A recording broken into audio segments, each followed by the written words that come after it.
Donc Donc, une demi-heure, on va comme encore toujours. parler de métaphores, mais cette fois-ci, on va essayer peut-être de donner un peu la parole à des joueurs pour vérifier justement si cette métaphore existe, en tout cas dans le sens d'une métaphore ludique ou plutôt d'une métaphore du jeu.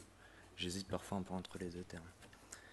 Donc, les définitions de Johan Huizinga dans Homo Ludens et de Roger Caillois dans Les Jeux et les Hommes ont consacré le jeu comme une activité gratuite ou improductive. Parce que le jeu se sépare de la vie courante, il se situe pour Huizinga en dehors du mécanisme de satisfaction immédiate des besoins et des désirs, dit-il.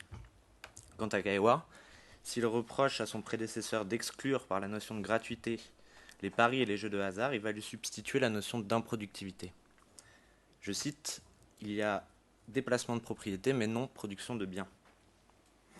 Alors la nuance est subtile, mais elle lui permet surtout de distinguer le jeu, qui, selon lui, ne crée aucune richesse, aucune œuvre, du travail ou de l'art. Pour Caillois, l'activité ludique n'est donc pas dénuée de tout intérêt matériel, mais elle est l'occasion, dit-il, d'une dépense pure de temps, d'ingéniosité, d'adresse et donc souvent d'argent. Ici encore, le jeu est défini comme un univers réservé, clos, protégé, un espace pur qui s'arrache aux lois confuses et embrouillées de la vie ordinaire.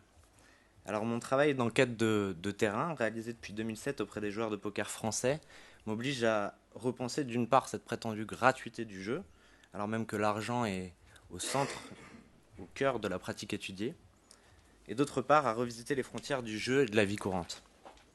Le développement contemporain des jeux d'argent, notamment en ligne, et en particulier celui du poker, m'invite en effet à déconstruire ces définitions qui, pour citer Jacques Herman, non pas Jacques Henriot, nous empêche de voir que le dedans du jeu ne peut se définir que par et avec le dehors du monde, et inversement que le jeu comme dehors n'est compréhensible que par et avec le dedans du monde, et il ajoute qu'il participe à la même économie. Alors pour entreprendre ce travail de déconstruction, j'ai eu la chance donc de rencontrer l'œuvre de Jacques Henriot au moment où je faisais en fait mes premiers pas sur mon terrain d'enquête. J'étais alors en première année de master en sociologie et je réalisais ma première enquête ethnographique auprès de joueurs de poker en partie privée, c'est-à-dire des joueurs qui jouaient principalement entre amis dans la sphère domestique. J'étais alors frappé par la propension qu'avaient ces joueurs amateurs à utiliser le poker pour parler de toute autre chose que le jeu, de leur vie professionnelle, de leur vie privée et parfois même de leur vie intime. La lecture d'Henriot, mais aussi de la thèse d'Aïdé Silva sur la théorie et la critique littéraire. Pardon ? Merci. M'incitait donc à voir, j'aurais dû dire l'excellente thèse d'Aïdé Silva, pour avoir un peu plus de points. M'incitait à voir donc dans cet usage de la métaphore du jeu, un peu plus en tout cas qu'un simple jeu de mots sans conséquence. Alors 2 ans plus tard, je rejoignais le master en sciences du jeu, ancien de ESS, qu'avaient fondé Henriot et Gilles Brougère, pour finalement poursuivre mes recherches en doctorat sous la direction de ce dernier. À l'heure de la libéralisation du secteur des jeux d'argent sur Internet, je commençais donc une observation directe des sites de poker en ligne, avant de mener plus spécifiquement une nouvelle enquête ethnographique lors d'un tournoi de poker à grande échelle. Alors ce tournoi, le voici sous sa modalité formelle, on va dire.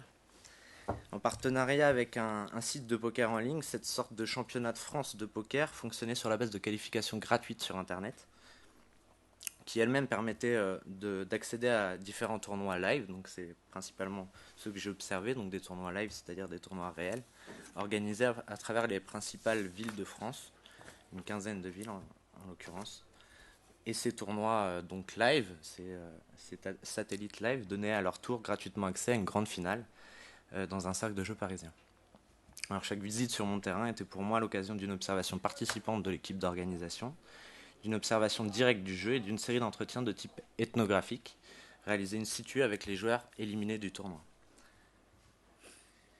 Alors à travers cette seconde enquête, je vérifiais d'abord empiriquement la thèse d'Henriot selon laquelle les jeux d'argent étaient non seulement devenus, je cite, de respectables institutions, mais que cette institutionnalisation contribuait à leur expansion. Alors il faut les lire entre les lignes, les passages sur le jeu d'argent chez Jacques Henriot, mais il y en a quelques-uns. La masse des joueurs présents lors de cette compétition, ils étaient donc 1500 à Paris, 500 à Lille et à Marseille, 200 à Limoges, au Havre ou encore à Saint-Étienne.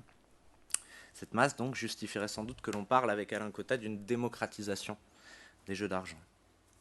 Et comme on l'a dit à plusieurs reprises depuis le début de cette journée, pour Henriot, l'important n'est pas que le jeu se répande chaque jour davantage, un tel constat étant presque devenu banal à ses yeux. Mais donc ce qui est nouveau et important selon lui, c'est que l'idée même de jeu se trouve prise pour modèle théorique, pour principe explicatif permettant de concevoir et d'interpréter un certain nombre de situations, d'en comprendre le sens et peut-être de les dominer. Donc je crois que vous l'aviez cité, Bernard. Donc ce qu'il nomme l'extension considérable du champ du concept porterait ainsi atteinte à l'un des principaux lieux communs de l'idée de jeu, à savoir son opposition à la vie courante. Je cite, cet envahissement de la vie par le jeu, il met entre parenthèses, dont Alain Cotta ne veut retenir qu'un aspect, tend sur bien des points à abattre les barrières, à combler les fossés séparant deux mondes que l'on a longtemps cru étrangers l'un à l'autre. Alors, j'avançais moi-même vers cette constatation chaque fois que, au détour d'une phrase, les joueurs interrogés lors de ce tournoi à grande échelle, donc, filaient à leur tour la métaphore du poker pour évoquer leur vie quotidienne. Or, l'idée de jeu qu'il véhiculait ainsi hors de ses frontières traditionnelles n'était pas celle de la gratuité, mais au contraire celle de la négociation marchande. Alors, c'est en tout cas ce que je tenterai de montrer empiriquement à travers cette communication en prenant le cas de deux joueurs interrogés. Pour l'un, lors du tournoi observé dans le cadre de ma thèse, et pour l'autre, lors de ma première enquête sur les parties privées de poker. Alors, j'ai décidé de réduire mon propos, parce que j'ai tendance à être un peu long, à l'usage d'une seule et même métaphore ludique, portant sur l'achat et la vente d'un canapé. Donc l'objectif sera simplement en fait de lire cette métaphore à la lumière des réflexions du philosophe. Alors dans la première partie de Sous couleur de jouet, Henriot convoque un certain nombre de coupures de presse. Je partage votre avis sur ce passage de Sous couleur de jouet qui me semble être un passage important en tout cas. Pour illustrer en fait ces coupures de presse, ce qu'il appelle une homologie de structure. Donc, je cite, l'image du jeu a plus qu'une signification d'image. Si l'on s'y réfère, c'est parce que la structure est la même dans les deux cas. Dans ce passage, celui-ci, l'auteur commente le traitement par l'hebdomadaire Le Point de la libération de deux otages français au Liban. Le Point écrit, je cite, dans la cynique partie de poker qu'ils ont engagée, les ravisseurs et leurs protecteurs se sont départis de leurs petites cartes, conservant en main les gros atouts que sont Jean-Paul Kaufmann et ses compagnons d'infortune. Novembre 86. Donc là, Henriot reprend la main. La réalité dramatique, c'est-à-dire la libération de deux otages et le maintien en captivité des autres, se trouve rapportée à un référent qui est le jeu, en l'occurrence le jeu de poker. Mais le jeu de poker lui-même a pour référent une réalité concrète, celle des rapports humains fondés sur la négociation, la ruse, le marchandage, dont il se donne ouvertement le symbole. Le jeu joue la vie, rien d'étonnant à ce que, dans certaines circonstances et d'un certain point de vue, je pense qu'il faut insister sur cette parenthèse, la vie joue le jeu. Seule l'homologie de structure permet de comprendre le caractère essentiellement réversible de la métaphore.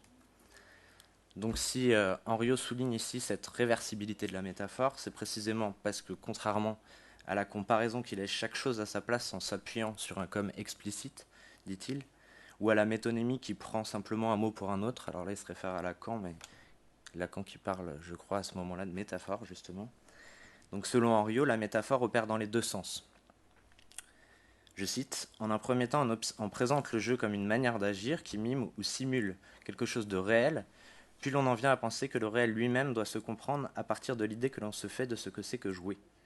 Dans ce second temps, donc, l'idée de jeu est alors prise pour modèle, elle devient en quelque sorte donc paradigmatique. Ce n'est plus seulement le poker qui joue la vie, c'est aussi la vie qui joue le jeu.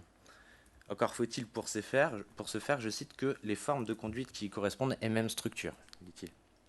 Que le jeu et la vie soient, pour ainsi dire, donc comparables. En l'occurrence, la métaphore du poker se fonde ici sur la négociation, la ruse, le marchandage. Et sans doute est-ce là la première image à laquelle on pense lorsqu'on se réfère à un jeu d'argent, à ce jeu d'argent en particulier plutôt, un jeu qui se forme autour d'une structure d'enchère monétaire. Alors, je vous propose donc de lire d'abord quelques extraits d'un entretien réalisé à Tours lors d'une étape live du tournoi de ma seconde enquête. Thibaut est un joueur amateur d'une trentaine d'années qui a accepté de me parler après son élimination du tournoi, vu que j'ai interrogé que des perdants. Il est par ailleurs mécanicien et militaire de carrière. Donc dans ce premier extrait, il m'explique que la pratique du poker lui a servi de leçon en dehors du jeu. Je cite: le poker, ça m'a donné beaucoup de confiance en moi. Par exemple, là, quand on discute, ou dans les relations avec les autres. Ça a vraiment renforcé ce truc-là. Parce que c'est un jeu où on est obligé d'aller vers les gens, de savoir comment vont se comporter les gens. Pourquoi est-ce qu'ils se comportent de cette façon-là. Et en fait, on se rend compte que dans la vie de tous les jours, quand on a un entretien d'embauche, même quand on va acheter son journal ou une voiture, ou quand on va négocier un canapé, il faut savoir comment pense la personne pour négocier mieux le prix ou l'entretien. Donc j'ai trouvé que le poker, ça aidait vachement dans ce sens-là. Ça améliore, on va dire, les négociations et puis même les relations. Ça enlève un petit peu de barrière aux gens, je crois. Donc à ce moment-là, j'insiste pour qu'il me donne des exemples tirés de sa propre expérience. Bah, j'ai pas d'exemple concret. Enfin, j'ai remarqué que j'étais plus à l'aise pour négocier, mais si, j'ai acheté un canapé récemment. C'est pour ça que je vous parle de canapé. Avant, s'il valait 6 000 euros, je l'aurais acheté 6 000 euros. Là, il en valait 6 000, je l'ai acheté 2 500. Et je pense qu'avant de jouer au poker, j'aurais jamais pu négocier comme ça. Alors je ne vais pas jusqu'à dire que la vendeuse avait des tels, mais à la façon de se tenir, à l'intonation de sa voix, j'ai senti que le prix qu'elle m'annonçait, elle pouvait largement le descendre. Donc j'ai proposé en dessous. Alors là, elle m'a fait son cinéma, elle est allée voir son soi-disant son patron, pardon. Elle est revenue et finalement ça a duré 3 quarts d'heure, mais je l'ai descendu pour essayer de gagner un petit peu, pour trouver un terrain d'entente et négocier pour que la balle soit dans mon camp. Alors ce que le joueur nomme ici des tels renvoie dans le lexique du poker, cite ici Montmirel, à des indices visuels ou sonores qui révèlent quelque chose sur la hauteur du jeu ou sur l'état d'esprit du joueur qui les émet. En mobilisant ce terme pour décrire une situation qui, a priori, est extérieure au jeu, Thibaut pose presque malgré lui le regard d'un joueur qui chercherait des indices dans l'exis corporel ou la voix de son adversaire. La négociation du prix de ce canapé s'inscrit dans le cadre d'un jeu qui ose à peine dire son nom pour parler comme Jacques Henriot. Pour autant, Thibaut reconnaît que sans cette expérience du poker, il n'aurait jamais pu négocier comme ça. Qu'il a désormais suffisamment confiance en lui pour engager ce jeu du donnant-donnant ou du marchandage dont parle bien Anselm Strauss dans la trame de la négociation. Alors dans ce troisième extrait, Thibaut tente justement de préciser le sens ludique de cette négociation pour finalement la transposer dans sa vie professionnelle. Pour moi, c'est l'aspect qu'on peut retrouver le plus facilement dans la vie de tous les jours. La négociation ou je ne vais pas dire la manipulation parce que c'est un bien grand mot, mais la méthode pour amener à faire penser que son idée est la meilleure. Voilà. C'est pas forcément de la manipulation, mais c'est tourner les choses à son avantage, en remarquant les petits détails. Après, ça se travaille. L'observation, ça se travaille tous les jours. Enfin, si on veut transposer ce que j'ai appris ou découvert au poker dans mon métier, ouais, c'est les relations avec les gens. Plus que les facultés de calcul, de probabilité, de cote, tout ça, je ne m'en sers pas dans la vie de tous les jours. Je suis pas en bourse, je suis pas. Ça ne me sert à rien. Enfin, si, mentalement, je calcule plus vite qu'avant. On voit ici comment la métaphore, enfin du moins je pense, comment la métaphore discrimine un aspect de la réalité qu'elle transpose selon un mouvement double d'abstraction et de maintien, dirait la linguiste Catherine Détry. Ou pour citer Georges Lakoff et Mark Johnson dans leur ouvrage sur les métaphores dans la vie quotidienne, l'essence d'une métaphore est qu'elle permet de comprendre quelque chose et d'en faire l'expérience en termes d'autre chose. Chemin faisant, elle masquera nécessairement d'autres aspects du même concept, disent-ils. Ce que Thibaut retient du poker dans la vie de tous les jours, c'est la négociation et l'observation. Ce qui l'élude, c'est la dimension combinatoire du poker et les facultés de calcul qui l'accompagnent. Non pas que cet aspect ne soit pas pertinent dans sa pratique, puisqu'il reconnaît même en avoir tiré un certain bénéfice, il calcule plus vite qu'avant, donc. Seulement son métier ne semble pouvoir être compris en ces termes. Je ne suis pas en bourse, ajoute-t-il, comme si le métier de trader était structurellement propice à cette autre métaphore. Son métier, donc rappelons qu'il est mécanicien dans l'armée, ne se prête pas non plus à l'idée de manipulation. Alors il lui préfère le terme de négociation, le fait de tourner les choses à son avantage, ce qui pour lui donc repose sur un travail quotidien et minutieux d'observation. Alors ce qui a été étonnant pour moi dans cet entretien, c'est que en fait j'avais déjà entendu cette petite musique quelque part dans un autre entretien que j'avais fait avec un certain Rodolphe, donc, que j'ai rebaptisé Rodolphe, 4 ans plus tôt lors de ma première enquête sur les parties privées de poker. Alors ce Rodolphe est alors âgé de 27 ans et il appartient à un groupe d'amis convertis depuis peu à la pratique domestique du poker. Dans cet extrait, il me raconte combien le jeu participe de la vie privée de ce groupe jusqu'à révéler certains traits de la personnalité de ses membres. Il y a plein de trucs dans la vie, maintenant qu'on joue au poker, on fait des parallèles. J'ai pas d'exemple en tête précis, mais trop de fois on discute entre nous et on se dit t'avais une paire d'as, tu t'es fait avoir.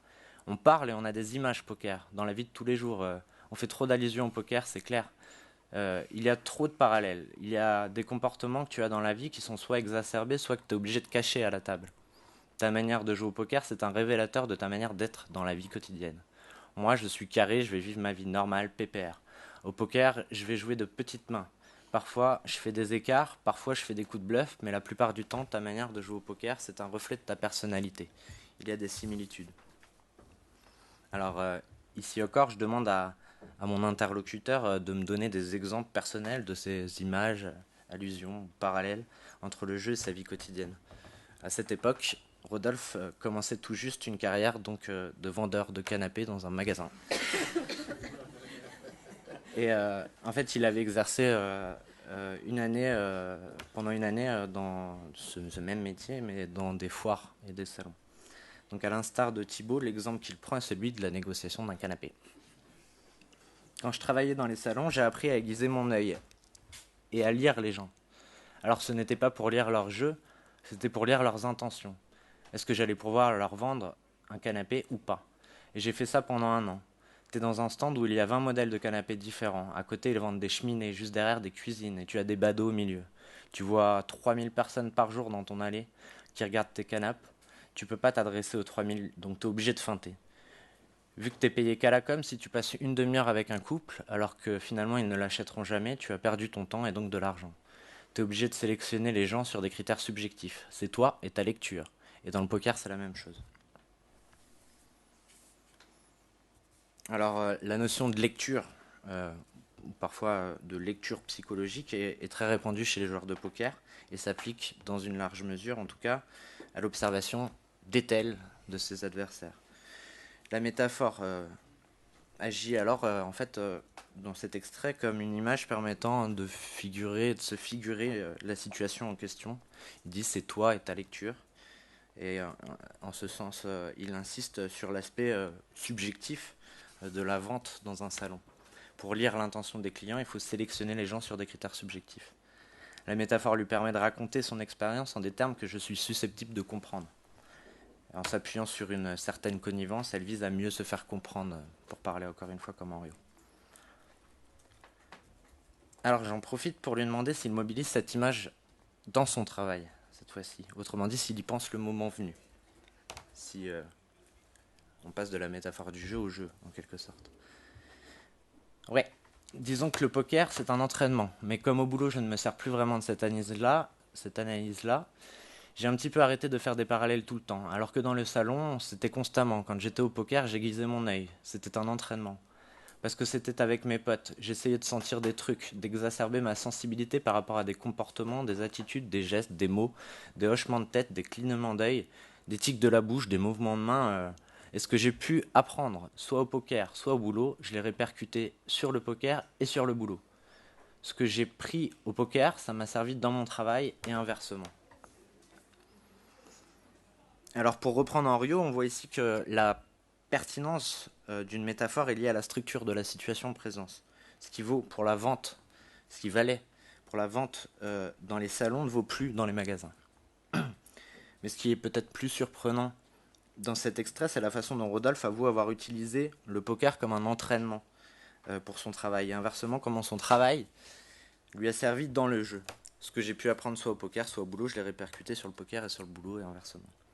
La réversibilité de la métaphore fonctionnerait plutôt comme une sorte de transfert discursif d'apprentissage. Ça, je le mets.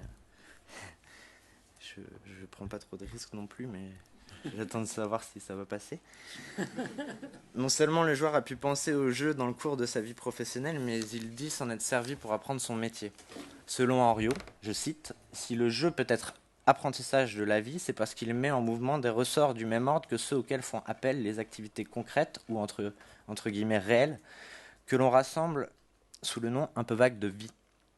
À ce titre, l'usage de la métaphore ludique, encore plus là, porterait la trace d'un apprentissage informel. Mais revenons un instant à l'expression même de la métaphore ludique en tant que fait social de langage, pour parler encore une fois comme Henriot. Dans ce dernier extrait, je demande à Rodolphe s'il lui arrive d'utiliser le vocabulaire du poker dans ses relations amicales. Ouais, c'est constamment. Après, des images poker, c'est quand même plus rare. Mais combien de fois on peut dire tapis, je te paye? C'est du tac au tac. Si je te dis tapis, si je dis tapis, il y a obligatoirement un des 4 mecs qui va répondre je te paye, tu perds. C'est tout le temps. Parfois, c'est des jeux. On fait même plus ça en pensant poker. J'ai l'impression que c'est rentré dans nous. C'est transposé, c'est fondu, c'est fusionné. C'est pour ça que j'ai pas d'exemple. On le fait tellement avec des petits riens qu'à la limite, c'en est presque devenu inconscient. Ça nous fait marrer, et puis 2 minutes après, on a complètement oublié qu'on venait de parler de poker. On a utilisé un terme de poker, donc c'est un jeu, alors qu'on n'est pas du tout autour d'une table, qu'on parlait pas du tout de ça, mais ça revient quand même sur le tapis. Alors, ce qui suscite un peu nos rires dans cet extrait, c'est en fait le double entendre du mot tapis au sens donc figuré de l'objet de discussion et au sens second ou ludique du matériel de jeu. La métaphore transpose en souriant car elle sait qu'elle joue, écrit Henriot. Mais ce jeu de langage fait de petits riens dépasse largement le simple jeu de mots pour devenir, en tout cas il me semble, une sorte de jeu réflexe presque inconscient qui se fond et fusionne avec les joueurs. C'est rentré dans nous, dit-il, c'est transposé. On retrouve alors chez le joueur une signification analogue à celle que donne Henriot à l'idée de jeu et dont on a beaucoup parlé. Je cite, quand on met en avant l'idée de jeu, on pense à ce changement de plan, à cette transposition qui n'affecte pas seulement les choses telles que les voit le joueur, mais le joueur lui-même tel qu'il se voit. Transposition tout intérieure, donc ajoute là le phénoménologue. C'est le joueur qui par la pensée se déplace, change de position par rapport au monde qui l'entoure et à lui-même, adopte un point de vue différent du point de vue habituel, met les choses en perspective, se métaphorise en quelque sorte. Alors, on a pas mal parlé de Colas Duflo, moi je ne vais pas en dire que du bien. Dans Jouer et philosopher, Colas Duflo reproche justement à Henriot de fonder toute analyse sur un simple jeu de mots, pour passer du jeu avec majuscule au jeu, au jeu sans majuscule, au jeu avec majuscule, et du jeu à la métaphore du jeu. Il ajoute dans une note en bas de page que, je cite, le linguiste ou le rhétoricien peut-être s'inquiéteront de cet usage du mot métaphore, lorsque pour Henriot, donc, il cite à ce moment-là Henriot, la moindre parole que l'on prononce, c'est déjà métaphore. Alors, il suffirait peut-être pourtant de relire Lakoff et Johnson pour constater que des linguistes ont depuis longtemps montré, je cite, que notre système conceptuel ordinaire, qui nous sert à penser et à agir, est de nature fondamentalement métaphorique. Ou de lire la thèse d'Aide Silva.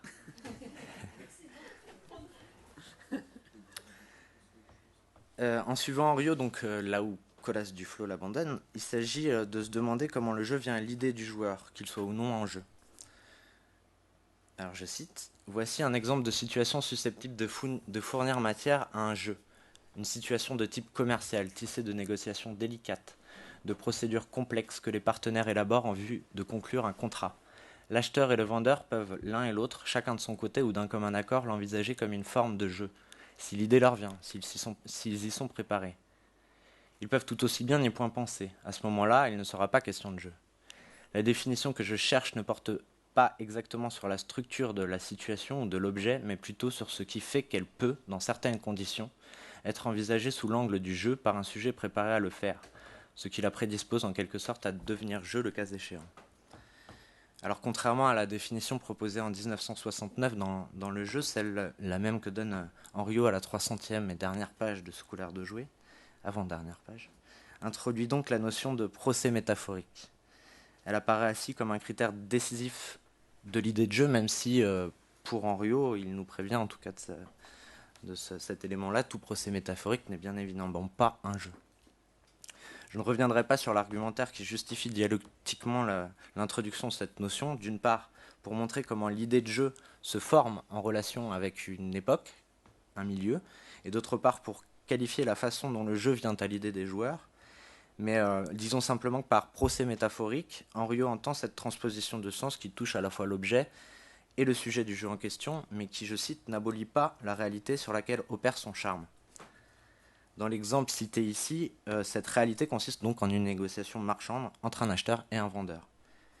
Par-delà la forme de comportement spécifique qu'adopteront les négociants, Henriot nous dit qu'il faut encore que l'idée de jeu leur vienne à l'esprit, qu'ils envisagent la situation sous l'angle d'un jeu, pour qu'il soit effectivement question de jeu. Alors si, imaginons, Thibaut et Rodolphe s'étaient rencontrés dans une foire ou un magasin de canapés, la forme ludique de la situation serait sans doute apparue plus claire encore pour l'observateur ou pour l'un des deux joueurs.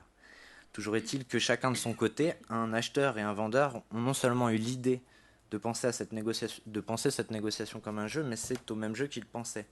Ce jeu donc de poker que Cota n'hésite pas à qualifier de, je cite, de roi des jeux d'argent, puisque son attrait et sa pratique font du combat pour le pot une nécessité impérieuse.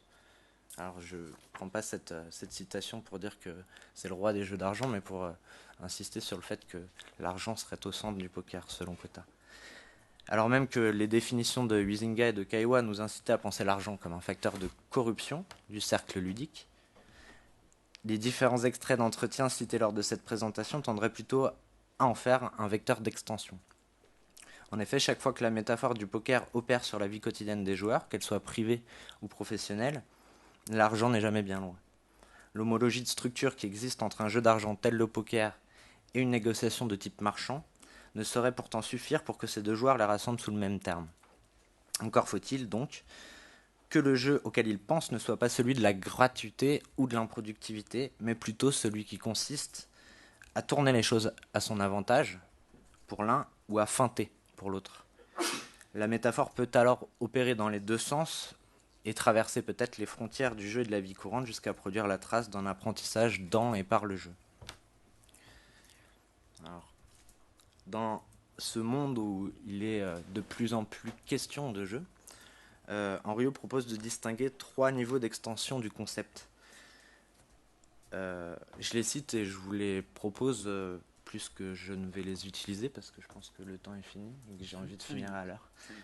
Ah mais je vais arriver à me mettre en avance.